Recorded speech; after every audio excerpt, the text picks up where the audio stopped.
Pas saya datang menyaksikan langsung, astagfirullahaladzim, tuh keadaannya benar-benar hancur. Wah, apa bekas-bekas itu papan, apa puing-puing rumah, pohon tumbang, apa itu tumpuk jadi satu. Dan ternyata di situ di tumpukan puing-puing itu masih banyak jenazah-jenazah yang belum ditemukan. Nah, Om Chandra, Om Chandra kan waktu itu bertugas itu bertiga orang nih. Sama Om Chandra bertiga nih. Iya, berangkat kawan tim saya ya, teman-teman dekat itu bertiga. Nah, teman-teman tuh ngalamin gangguan juga nggak sih? Ada salah satu kawannya, salah satu kawan tuh memang dia peka, namanya Zainuddin. Nah malamnya saya bilang, saya istirahat, capek. Di dalam bawah sadar saya tuh ada seperti anak belasan tahun tuh megang tangan saya, dia narik-narik ke suatu tempat. Saya ingat itu nggak jauh dari pohon kelapanya masih ada tuh. Dia seakan-akan menunjukkan bahwa saya ini di sini nih. Saya korek apa segala macam, ya tersentuh tuh. Pertama yang saya pegang kakinya, jenazahnya persis sama yang di alam bawah sadar saya, Bang Nardi.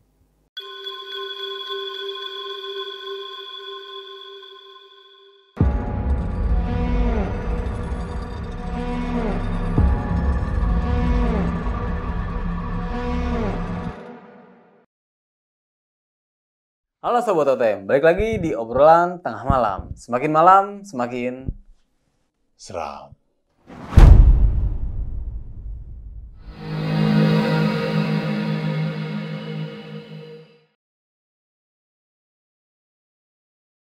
Dan kali ini gue udah kedatangan nih seorang narasumber. Sewaktu ia menjadi relawan di tahun 2004, tepatnya di daerah Aceh, yang memakan korban jiwa 227.000 jiwa.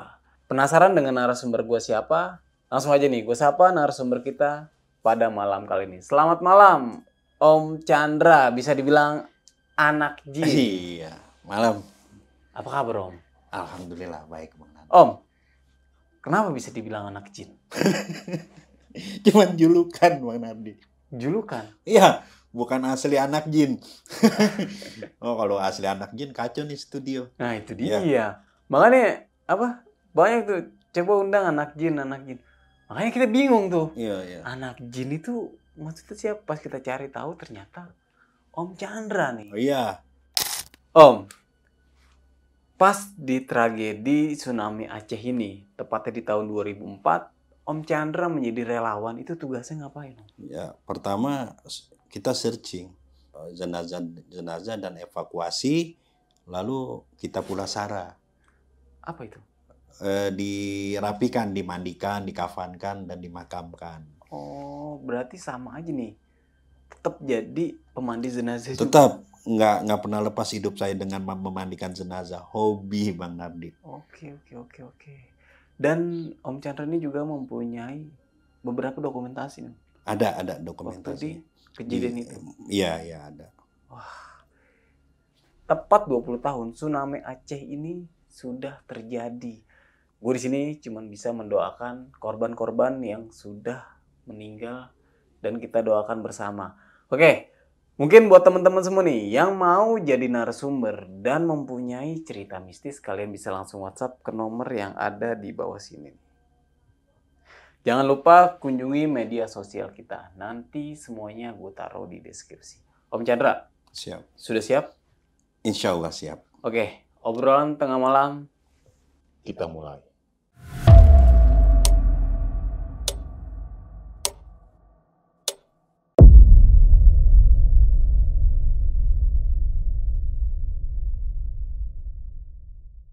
Tahun 2004 terjadi bencana besar di Indonesia, yaitu tsunami Aceh.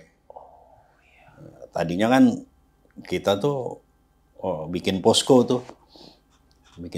di Tanah Abang, pengumpulan dana untuk disalurkan ke Aceh, dan saya dapat tawaran tuh dari salah satu lembaga untuk berangkat ke Aceh menjadi relawan. Ya, berangkat jadi relawan. Pas ya ini dulu kan saya sama keluarga, sama ibu, bapak, gimana nih? Gitu, mau berangkat lah kalau itu. Saya nggak mikirin masalah uang apa segala macam, enggak tuh. Yang penting bagaimana saya membantu orang yang sedang tertimpa musibah. Ya, pada waktu itu pasca kejadian 3 hari Bang Nardi. 3 hari saya berangkat pakai pesawat Hercules. Ada di salah satu yang paling parah tuh, tsunami Aceh. Itu berangkat tuh saya tuh. Berangkat, mendaratlah di Aceh, istirahat sebentar, kira-kira jam 2 siang lah. Itu. Pas saya datang menyaksikan langsung, astagfirullahaladzim, tuh keadaannya benar-benar hancur. Wah, apa bekas-bekas itu papan apa puing-puing rumah, pohon tumbang apa itu tumpuk jadi satu. Dan ternyata di situ di tumpukan puing-puing itu masih banyak jenazah-jenazah yang belum ditemukan. Ya, itu banyak. Nah, jadi tugas saya itu untuk mencari jenazah juga. Udah mencari jenazah, sudah dapat nih. Kalau misalkan laki-laki, saya mandiin tuh. Saya sempurnakan jenazah itu. Ya, selang habis maghrib lah, saya agak jalan-jalan kan sedikit. Jalan-jalan sedikit. Waktu itu saya di salah satu masjid ya. Ya, jalan sedikit. Itu mungkin karena saya bergaul dengan tempat-tempat yang angker gitu kan. Tempat kerja saya kan di kamar jenazah, sering megang jenazah. Itu terdengar banyak suara-suara rintihan. Terus ada yang minta tolong apa segala macam. Ya saya pikir wajar lah gitu di situ. Nah, pas malam, ayo berangkat gitu. Kita kan kerja siang malam tuh. Ayo berangkat kita cari gitu. Ya kita cari Bang Dani. Kita angkat puing-puing, ada jenazah, kita angkut. Dan mayoritas di sana jenazah itu tidak berpakaian Bang Nardi. Ya, karena derasnya air. Mayoritas ya, tapi ada juga yang pakaiannya utuh, subhanallah tuh.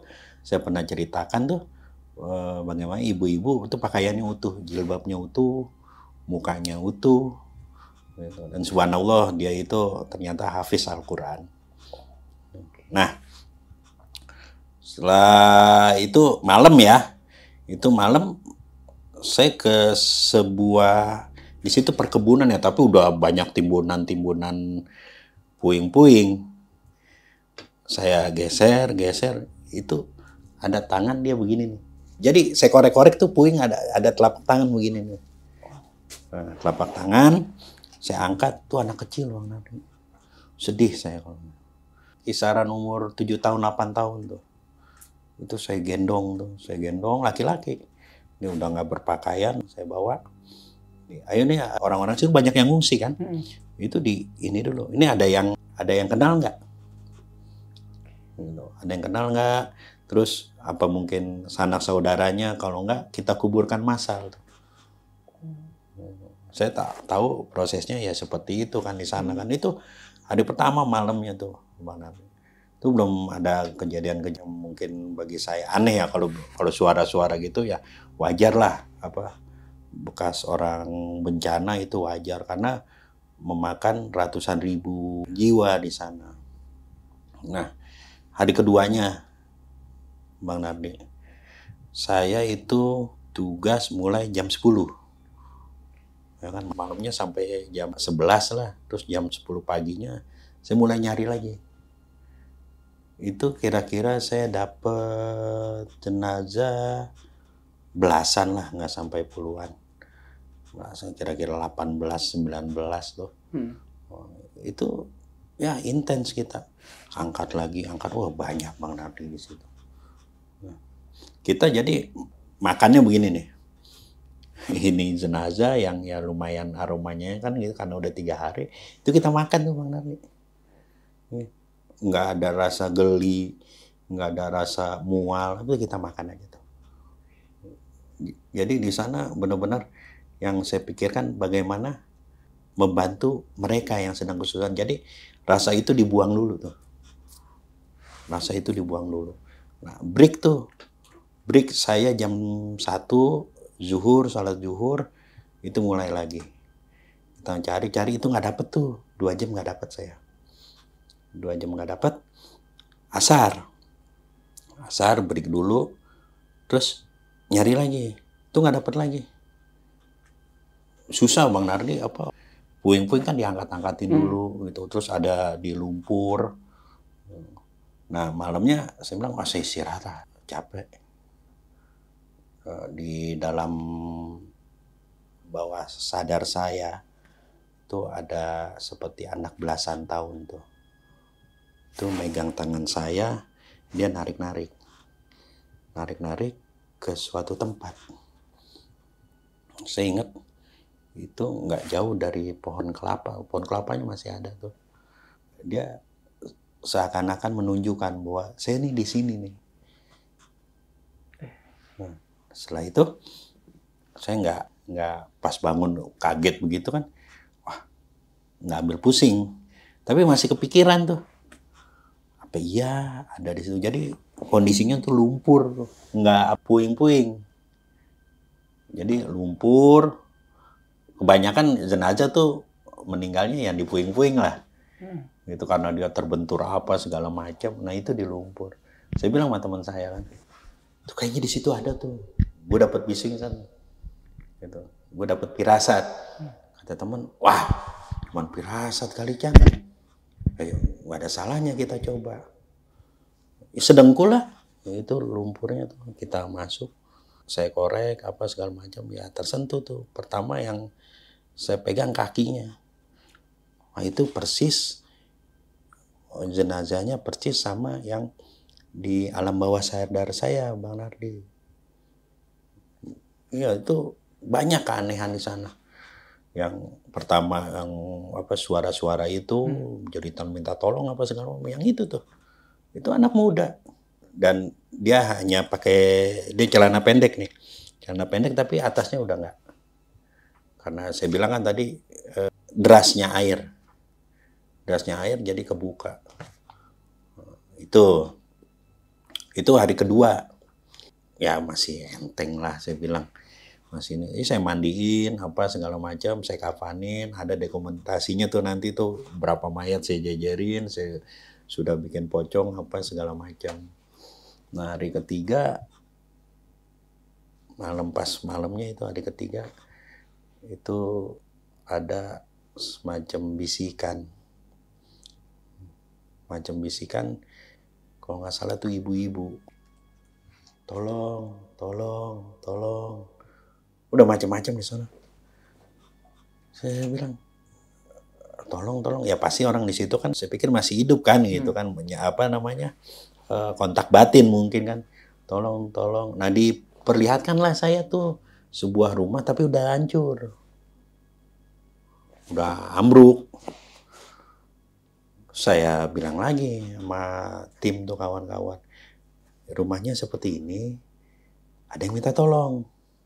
Karena dia berkaca sama yang di lumpur tuh, iya. Tadi, ayo coba berangkat. Gitu. Kali anak jin bener. Nah, berangkat tuh, itu kita angkut-angkutin puing-puingnya tuh, kita korek apa segala macam. Alhamdulillahnya ketemu Bang Nardi. Ibu-ibu setengah baya. Dan persis lagi. Mukanya yang dalam dia datang ke saya. Itu ibu-ibu, kalau ibu-ibu kan kita hanya angkat aja kan pakai tadu. Kita angkat ke masjid tuh. Salah satu masjid kan nggak hancur tuh. Itu kekuasaan Allah tuh Bang Nardi. Ya dirapikan lah sama tim yang wanita. Saya malam lagi ngerokok, kayak ada siluet dia tuh, ibu-ibu tuh senyum sama saya. Ya kata orang sih ngucapin terima kasih, kalau ngucapin terima kasih alhamdulillah lah gitu. Saya bisa ngebantu menemukan jasadnya almarhumah. Itu kejadian 1 menit lah. Itu lama penampakannya tuh. Ya, mungkin kalau kita sebut adanya jin korin ya. Jin korin. Itu dia senyum. Senyumnya senyum, bukan senyum yang serem ya. Senyum yang benar-benar lepas dia. Dia pakai jilbab. Saya ingat jilbabnya ungu tuh. Ungu, baju kurung. Gamis ya namanya. Itu dia senyum. Nah, pas saya mau pulang nih, hari ketiga, saya masih betah nih di sini nih.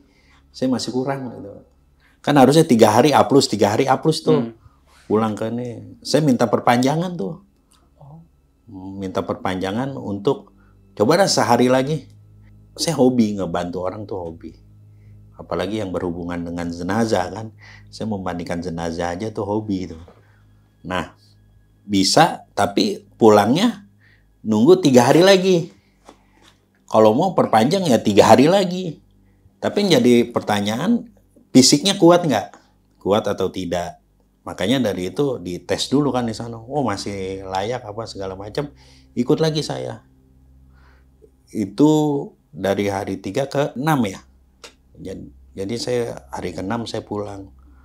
Nah pas hari keempat, pasca hari keempat, itu udah nggak nyari-nyari kayak ini lagi, ngeraba-raba lagi. Karena di situ sudah tercium aroma yang nggak enak. Ketika kita dekat ya, oh ini aromanya nggak enak, itu pasti ada. Itu pasti ada tuh. Kurang lebih saya temukan jenazah sama tim nggak sampai ratusan sih, puluhan ya. Kisaran 70-80 jenazah. Gitu Bang Nardi. Nah, di hari keempat itu sama, saya lagi istirahat. Ngobrol sama temen. Besok kita kemana nih? Tunggu ini aja, briefing besok pagi kemana.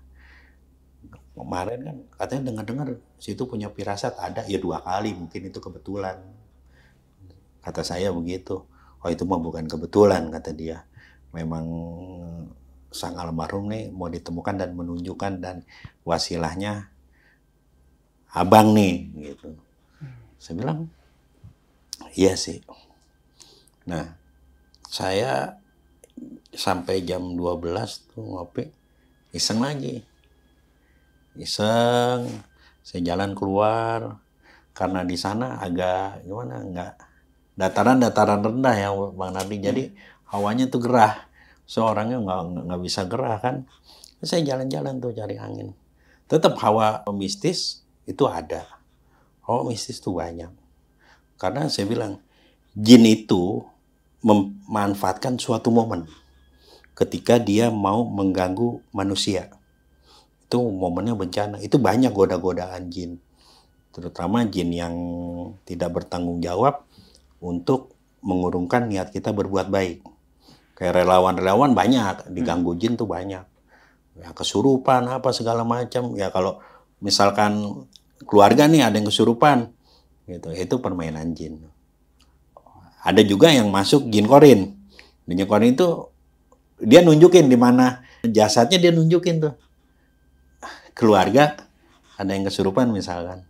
Oh masih di rumah apa segala. Kita kejar tuh. Mana rumahnya ini? Kita bongkar ada. Itu banyak keanehan situ.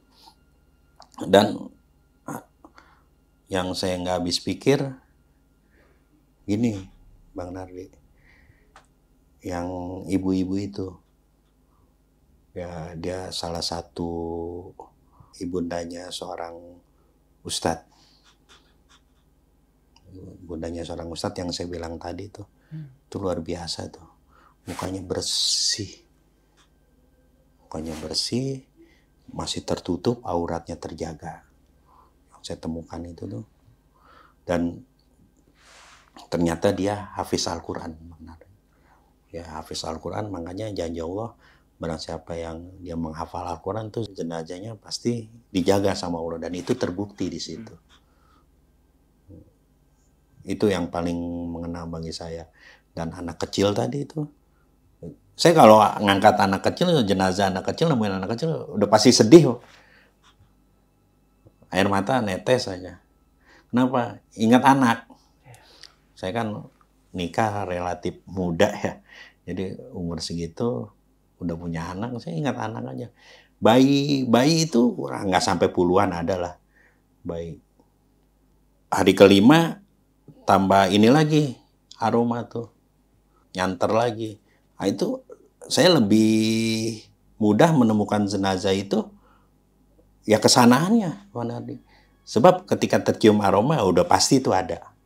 Itu lebih mudah ketimbang saya hari ketiga kan belum tercium aroma yang kurang sedap, belum tercium. Apalagi itu kondisinya air laut. Kalau air laut dia kadar garamnya banyak sehingga jenazah itu agak awet. Ya, kalau garam tuh makanya kulit-kulit tuh, pengusaha kulit tuh pakai garam dulu tuh, kulit-kulit beduk tuh. Nah, itu awet tuh. Ya, bagi saya pengalaman yang luar biasa di Aceh. Salam buat saudara-saudara saya di Aceh. Dan penerimaannya juga sangat luar biasa di sana. Ya, kita merasa dimanusiakan di sana. Nah, lanjut lagi. Hari pas besoknya mau pulang. Memang SOP-nya 3 hari, Bang Nardi. SOP-nya 3 hari itu ganti, 3 hari ganti. Nah, hari ke-6 itu agak safety tuh. Karena jenazah itu sudah mengeluarkan cairan kalau segitu tuh. Maksudnya? Ya jenazah kalau misalkan dia meninggal agak lama, itu lama-lama dia mengeluarkan ada cairannya, Bang Nardi. Kan berapa puluh persen tubuh kita air. Nah, cairan itu yang berbahaya. Ketika tersentuh kulit, adanya iritasi. Nah, itu baru safety tuh. Pakai sarung tangan yang tebal, ya kan, baju yang safety. Yang nggak lucu kan, kita pulang dari sana, kita sakit di sini, kan nggak lucu. Hari ke-6 saya menemukan jenazah itu kurang lebih 15 jenazah, laki-laki 9. Itu saya mandikan. Saya rapikan, dimakamkan. Sebenarnya nggak ada yang mistis-mistis. Paling itu aja, Bang Nardi. Yang satu, ibu-ibu yang dia bilang minta tolong. Kedua, yang anak kecil nih. Itu yang saya ceritakan itu. Ya hari ke-6-nya saya pulang pakai Hercules lagi. Seumur umur, Bang Nardi. Baru naik pesawat Hercules tuh. Luar biasa, kayak gimana? Kayak naik kereta. Dulu saya bilang mau mati nih saya ini. Baru pertama naik pesawat itu tuh. Hercules ke Aceh. Pulanglah saya sampai Jakarta, itu luar biasa. Saya kira namanya relawan, ya udah kan kita nggak mikirin masalah materi. Saya pulang barengan sama salah satu organisasi, sekarang udah dibubarkan, organisasi Islam. Itu mereka banyak di sana, Bang Nardi. Organisasi Islam cuman sudah dibubarkan kan oleh pemerintah. Itu banyak, luar biasa mereka, kompak, solid. Jadi kalau di sana tuh ya masih yang pakai emas, apa segala macam itu dikumpulkan, Bang Nardi. Nggak ada yang berani buat ngambil apa enggak. Itu dikumpulkan, serahkan oleh panitia tersebut.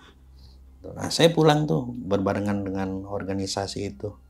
Banyak tuh mereka, ada kurang lebih 50 orang. Saya nyampe di Jakarta.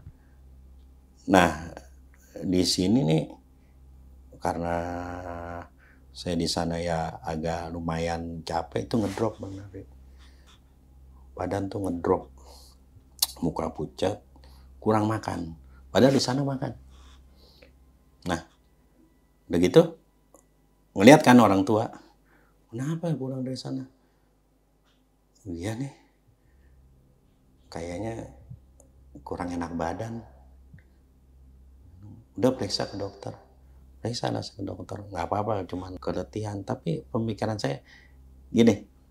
Kayaknya raga saya masih ada di sana gitu. Masih mau ke Aceh lagi. Kurang lebih 2 minggu tuh. Saya pikiran masih nyari gitu. Kadang-kadang malam agak terbangun. gimana sih? Gitu. Wah, kok udah di rumah ya? Tadi di sana gitu. Selalu begitu. Nggak ada perasaan takut apa, enggak. Yang pasti saya kangen mau ke sana lagi dan membantu saudara-saudara atau kawan-kawannya yang sedang bertugas di sana. Gitu Bang Nardi. Ya mungkin sekelumit aja itu masalah Aceh ya. Keanehan cuma 2 yang saya nggak banyak di sana. Paling ya bisikan-bisikan, teriakan, minta tolong apa segala macam. Wah, saya pikir biasa lah di sana. Dan alhamdulillah setelah 2 minggu, minggu ketiganya, 3 minggu saya dipanggil sama lembaga tersebut dan alhamdulillah saya tidak mengharapkan ya, tapi ada seorang sukarelawan, salah satu ketua parpol di Indonesia itu memberikan uang saku kepada kita. Nah, itulah saya berpikir, lu kalau mau nolong aja dulu. Lu masalah rezeki belakangan. Dan alhamdulillah di situ ya lumayan besar saya.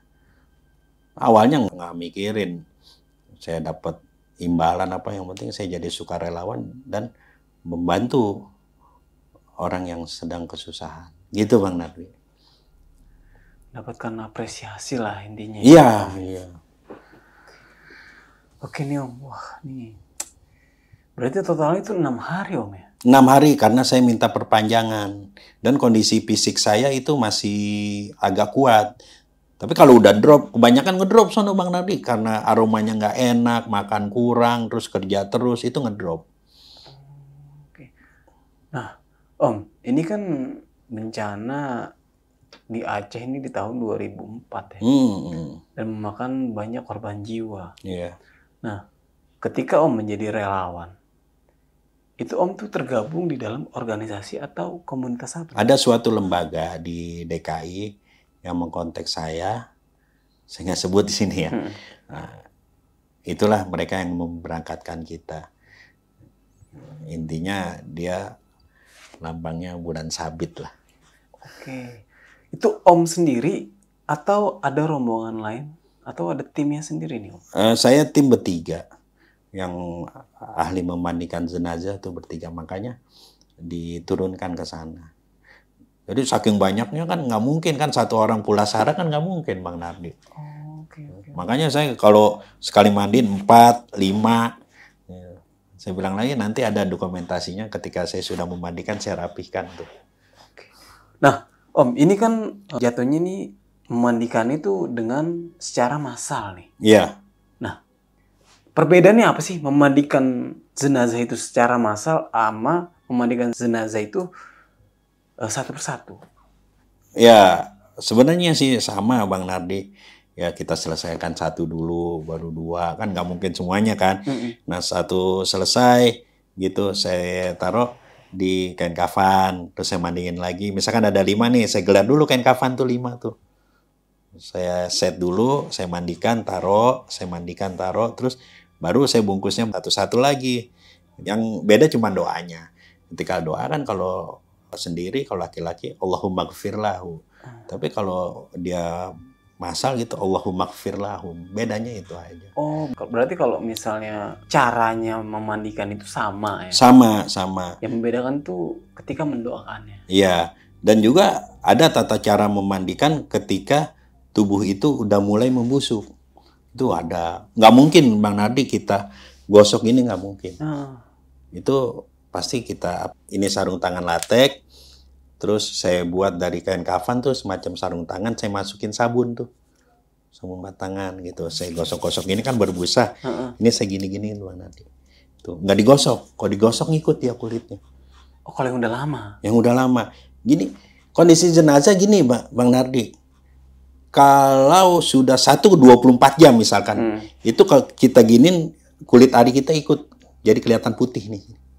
Itu pasti 1 kali 24 jam. Makanya saya bisa memprediksi berapa lama dia meninggal. Misalkan ada saya dipanggil memandikan, saya bilang, wah udah agak, kan di kerut-kerutannya tuh ada tuh, oh ini udah 1 kali 24 jam. Ketahuan Bang Nardi, dia meninggal 2 hari, 3 hari, 4 hari, 5 hari, itu ketahuan. Nah, Pas di Aceh nih Om, di desa apa sih nih Om Chandra waktu Saya terjun dulu sana? waktu itu di Melabo. Di mana? Melabo. Melabo. Oh. Itu desa yang terparah atau gimana? Ya saya diturunkan di situ. Nggak terparah juga sih. Cuman ya lumayan lah.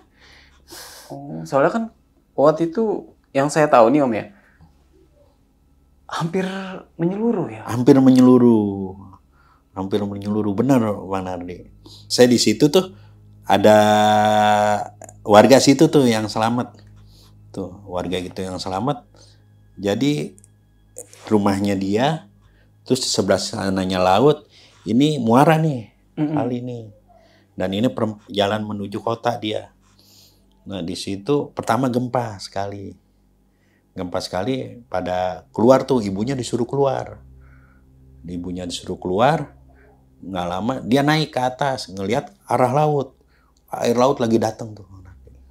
Nah itu panik, ibunya diseret semua, adiknya, kakaknya diseret tuh masuk mobil. Nah pas masuk mobil itu, pas di jalan ada perempatan tuh. Nah, kalau kesini kan ke laut lagi, kesini ada sungai, dia lurus, tapi nggak sampai. Pemikiran gini, ini bagus nih anak muda. Waktu itu masih muda dia. Pemikiran saya kalau misalkan di mobil aja belum tentu selamat. Itu pasti tenggelam dia. Dia keluar dan itu ngambang. Dia nggak bisa berenang. Dan itu pegangan balok, terus pegangan kasur dia sampai ke situ. Itu jauh Bang Nardi. Jauh. Ceritanya dia, ini pohon kelapa nih Pak, katanya. Itu tinggal pucuknya doang tuh. Tuh bayangkan gimana tuh tingginya air itu gimana. Tinggi banget berarti. Tinggi. Tapi alhamdulillah selamat itu. Selamat ya. Dan keluarganya habis. Dia ketemu sepupunya di situ tuh. Selamat juga. Selamat, tapi keluarganya, ibunya, bapaknya habis semua. Oke.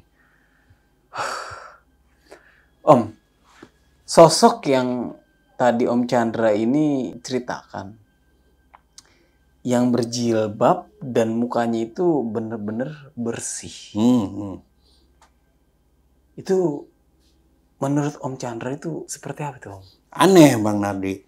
Pasca kejadian 3 hari itu, kondisi jenazah udah mulai memburuk.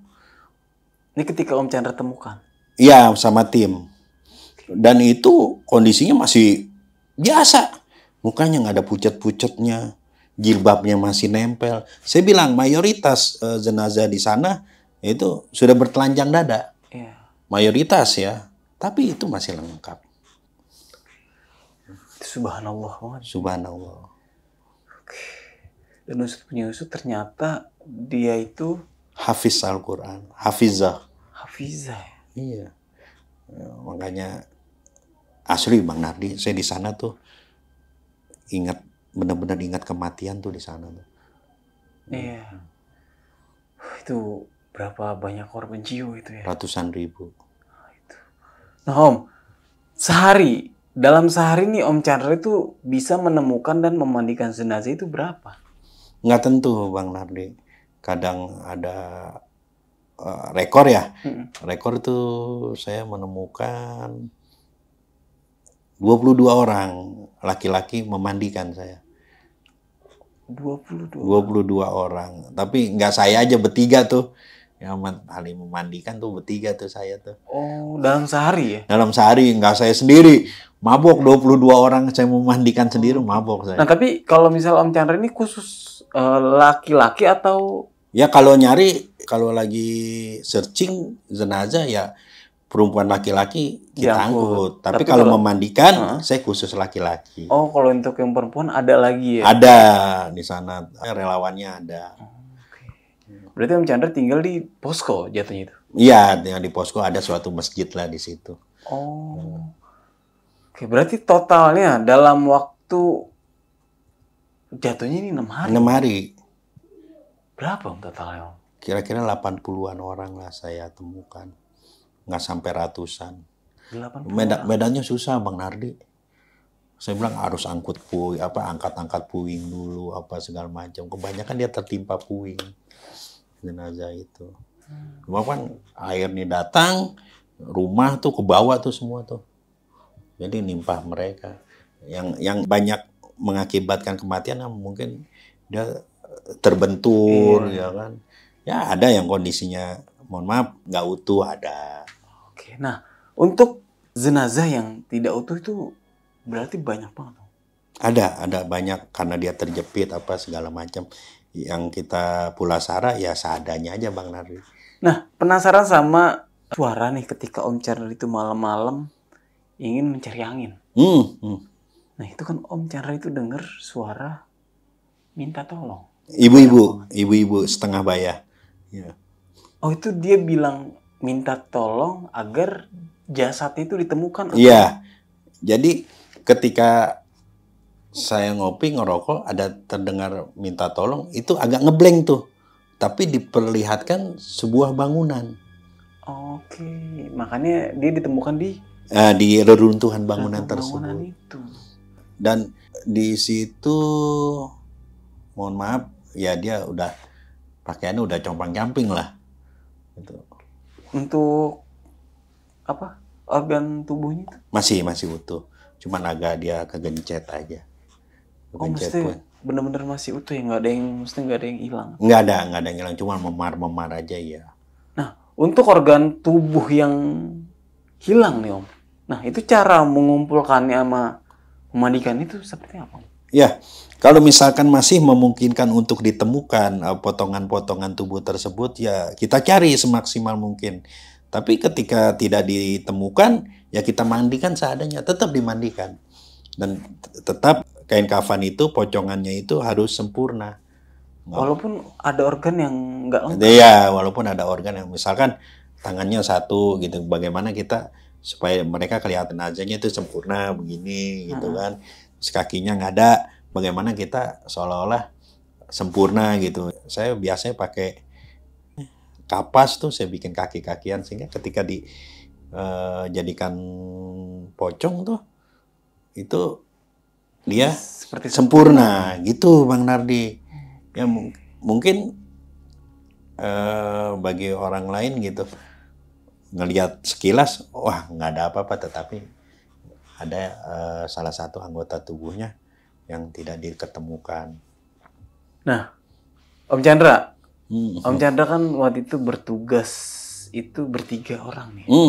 Sama Om Chandra bertiga nih. Iya, berangkat kawan tim saya ya, teman-teman dekat itu bertiga. Nah, teman-teman tuh ngalamin gangguan juga nggak sih? Ada salah satu kawan ya. Salah satu kawan tuh memang dia peka. Namanya Zainuddin. Chan, apa? Gua kayaknya ngelihat kereta kuda, terus seperti kereta kencana katanya.